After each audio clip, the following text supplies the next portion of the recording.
నేను మీ రాఘవరావుని. తమిళనాడులో కరోనా సమయంలో 2020లో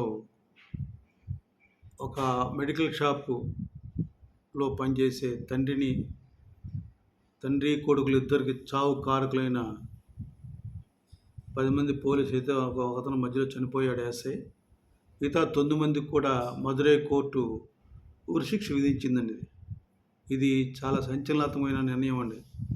ఈ రోజుల్లో ఉరిశిక్ష లేని రోజుల్లో ఉరిశిక్ష విధించారంటే ఆ జడ్జి గారు ఆ యొక్క ఆర్గ్యుమెంట్స్ విని ఎంత మనసు ద్రవించిందో, ఎంత భయంకరమైన శిక్ష విధించారంటే వాళ్ళు ఎంత తప్పు చేశారో పోలీసులు అని మీకు అందరూ తెలియజేస్తున్నాండి. ఈ విషయం మీదకి వెళ్దాం మనం డీటెయిల్గా. ఇది మదురైలో జరిగిందండి. ఇది మద్రాస్ హైకోర్టు మదురై ధర్మాసనం ఈ కేసును ఈ యొక్క దారుణ సంఘటన తెలుసుకొని ఆ యొక్క అదే రోజు వాళ్ళు షాపు తీసుంచారండి. ఈ పోలీసు వెళ్ళి షాపు అరగంట సేపు ఎక్కువ ఉంది అని మరి డబ్బులు అడిగారో ఏమో తెలియదు మనకి.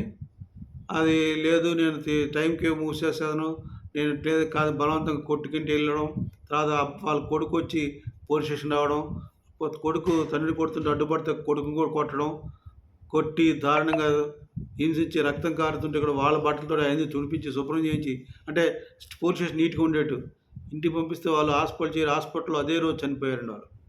అది పెద్ద సంచలనం అయ్యింది. అదేంటి ఆ కరోనా రోజుల్లో కూడా ఇది సంచలనం అయిందంటే వీళ్ళు ఎంత దారుణంగా బిహేవ్ చేశారు, ఆ బంధువులని కానీ స్నేహితులు కానీ ఎంత హీనంగా చూశారో కళ్ళ కట్టినట్టు కనిపిస్తున్నది. ఈ కేసుని మద్రాస్ హైకోర్టు మదురై ధర్మాసనం ఈ కేసును సుమోటోగా, అంటే ఎవరి ద్వారా తెలుసుకుని సుమోటోగా స్వీకరించి విచారణ తీసుకుని, చాలా గొప్ప విషయం అండి అది. అంటే అక్కడ మద్రాసులో కోర్టులు అట్లా చక్కగా పనిచేస్తున్నాయండి. సుమోటోగా స్వీకరణ తీసుకుని సిబిఐకి అప్పగించింది కేసునండి. సిబిఐ వాళ్ళు కూడా ఈ కేసుని సత్వరం పరిష్కరించి సత్వరం విచారణ చేసి పక్క ఆధారాలతో పెట్టబట్టి ఆ యొక్క మదురై కోర్టు ఈ విధంగా 9 మందికి ఉరిశిక్ష విధించిందండి. ఏది 6 సంవత్సరాల్లో ఈ కేసు విచారణ జరిగింది. ఆ యొక్క పోలీసు అందరికి కూడా ఉరిశిక్ష విధించారండి. ఎందుకు చెప్తున్నా అంటే మన రాష్ట్రంలో ఈ పరిస్థితి లేదండి. మన ఆంధ్రప్రదేశ్ దరిద్రం ఏంటో కానండి, పక్క రాష్ట్రాలన్నింటిలో బాగానే ఉంటుంది. మన తెలంగాణ, తెలుగు రాష్ట్రాలు, ఆంధ్రప్రదేశ్, తెలంగాణలోనే ఈ యొక్క దరిద్రం అండి.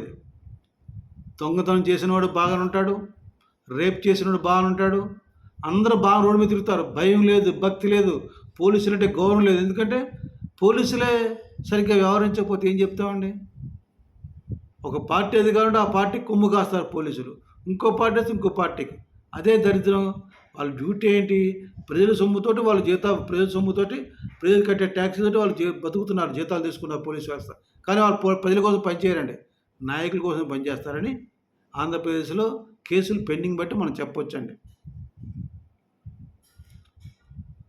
మన రాష్ట్రంలో మన దౌర్భాగ్యం ఏంటంటే మన జగన్మోహన్ రెడ్డి తీసుకుందాం. జగన్మోహన్ రెడ్డి 16 నెలలు జైలు శిక్ష అనుభవించి 5 సంవత్సరాలు ముఖ్యమంత్రిగా చేసి 10 సంవత్సరాలు బెయిల్ మీద తిరుగుతున్నాడు హ్యాపీగా.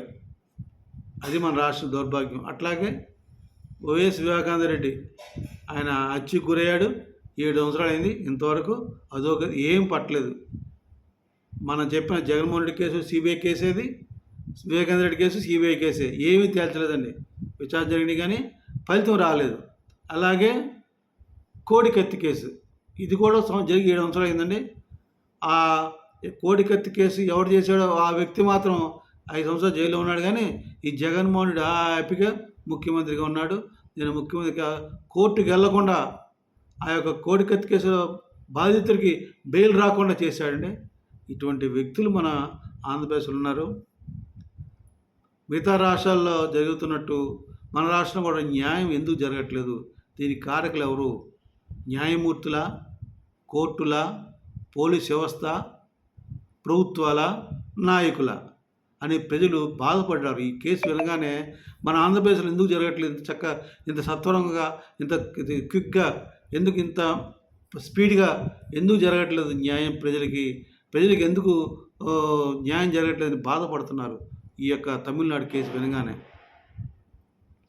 తమిళనాడుతో మిగతా రాష్ట్రాల్లో గూడా కేసు త్వరగా తీర్పొస్తుంటే, ఏపీలో మాత్రం ఎందుకు రావడం ప్రజలు చాలా బాధపడుతున్నారు. దీనికి ఆంధ్రప్రదేశ్‌లో నాయకులు, ప్రజలు కూడా కారకులని నేను భావిస్తున్నాను. ఎందుకంటే, ప్రజలు సరైన నాయకుడు ఎన్నుకుంటే ఈ ప్రాబ్లమ్ ఉండదండి. మన ఆంధ్రప్రదేశ్‌కి వచ్చిన దరిద్రం ఏంటంటే, అయితే కాంగ్రెస్, తెలుగుదేశం ఇట్లా ఉన్నారు తప్పితే, ఒక పక్క జనసేన పార్టీ అనే పార్టీ వచ్చింది. దాన్ని నమ్మి ఓటేద్దాం. ఆ నాయకుడు సేవ చేస్తా అన్నాడని అని నమ్మకంగా మూడో పార్టీకి అవకాశం ఇవ్వరండి. అదే ఆంధ్రప్రదేశ్ దౌర్భాగ్యం. అందుకనే ఇటువంటి తప్పుడు పనులు చేసే వ్యక్తులందరూ హ్యాపీగా తిరుగుతున్నారు. కేసులు వందల కేసులు అలాగే పెండింగ్ ఉన్నాయి. దొంగలు, రేప్ చేసిన వ్యక్తులు, గూండాలు అందరూ కూడా పబ్లిక్‌గా హ్యాపీగా తిరుగుతున్నారు. బాధింపబడిన వాళ్ళు ఆ కేసుల ద్వారా వాళ్ళు మదన పడుతూ, బాధపడుతూ వాళ్ళు చనిపోతున్నారు గానీ, వాళ్ళకి న్యాయం జరగట్లేదని ప్రజలు భావిస్తున్నారు. ఈ విషయంలో మాత్రం తీర్పులు తొందరగా వచ్చి, తప్పు చేసిన వారికి శిక్షలు వెంటనే పడాలంటే, ఖచ్చితంగా ఒక మంచి నాయకుడిని ప్రజలు ఎన్నుకుంటే ఇక జరుగుతాయని నేను భావిస్తున్నాను.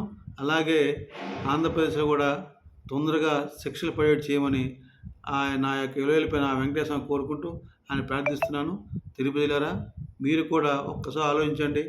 పక్క రాష్ట్రాలకు న్యాయం జరుగుతుంది. మన రాష్ట్రంలో న్యాయం ఎందుకు జరగట్లేదో దానికి కారకులు ఎవరు? దానికి మార్గం ఏంటి? ఒక మంచి నాయకుడు ఉంటే ఇవన్నీ జరుగుతాయని భావించమని వేడుకుంటూ, కోరుకుంటూ చదువుతున్నాను. జై జనసేన, జై హింద్.